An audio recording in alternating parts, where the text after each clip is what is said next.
Hello and welcome to Royal Vibes. Meghan Markle and Prince Harry have been praised by Dr. Shola Mos-Shogbibamu, who claims the Sussexes have achieved more global recognition than other royals, including Kate Middleton and Prince William. So before we get right into that, if you haven't subscribed, please make sure to hit that subscribe button, give the video a like, and please watch it right up to the very end. The Duke and Duchess of Sussex have reportedly made the journey across the pond for their Abusing Week of Charity event.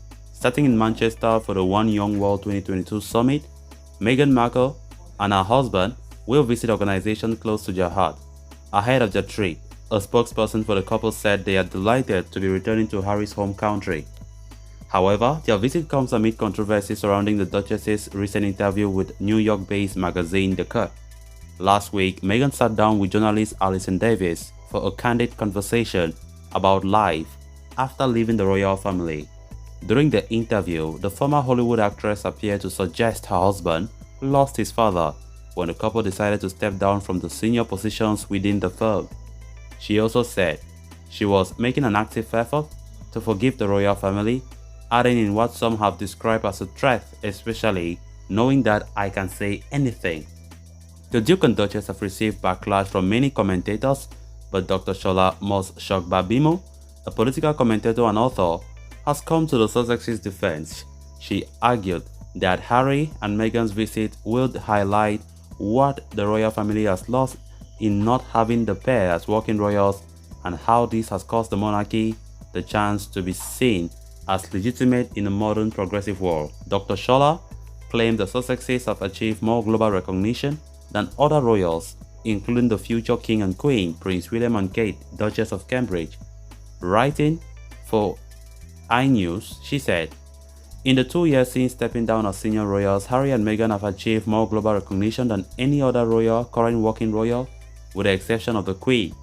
Their brand is more powerfully relatable than that of the royal family, which is losing public support over the Sussexes, just as it did over its appealing treatment of Princess Diana. Young people, the future of this country, listen to the Sussexes." Meghan's podcast Archetypes went to #1 in Spotify's chart in the first week of release. She added, "Harry and Meghan are successfully proving that it is possible to live a life of service outside the suffocating confines, antiquated protocols and rigid structures of the royal institution." Meghan released the first episode of a highly anticipated podcast at the end of the last month.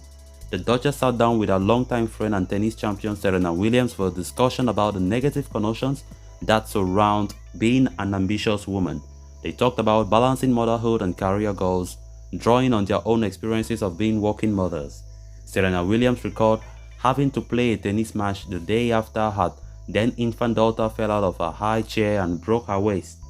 The sports star explained, she was on my watch, and I was just basically devastated. I literally couldn't think. I felt so guilty. We went to the hospital and she had a small tear, a break in our wrist.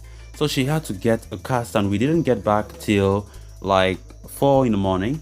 Meanwhile, of course, it is the one day I was playing early. I remember holding her and the whole night I just rocking her to sleep, and I just didn't let her out of my sight at that point because I was already, and I am hard on myself, and I'm a little bit of a perfectionist, but I was so mad at myself for even allowing that to happen. So I think I got 30 minutes of sleep, and then I had to go play this match, and I'm just thinking, how am I going to play? Meghan Markle and Prince Harry hope to return to the UK as 6-month part-time royals under King Charles, a royal author has claimed. The Sussexes stepped back from royal life back in 2020 and have lived in the USA since with their 2 children, Archie and Lilibet. But should Meghan and Harry make a comeback?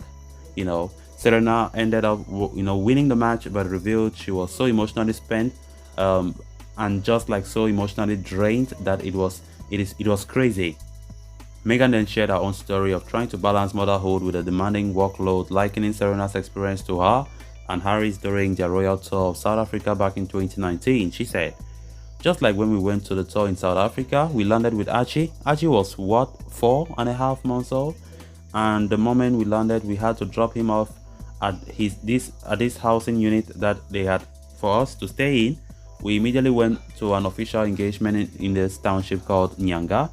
And there was this moment when I'm standing on a tree stump and I'm giving the speech to women and girls, and we finish the engagement. We get into the car and they say, "There's been a fire at the residence, there's been a fire in the baby's room."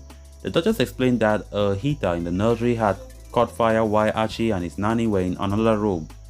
She then claimed that she and Harry had to go to another engagement rather than returning to their accommodation, saying, "We had to leave our baby."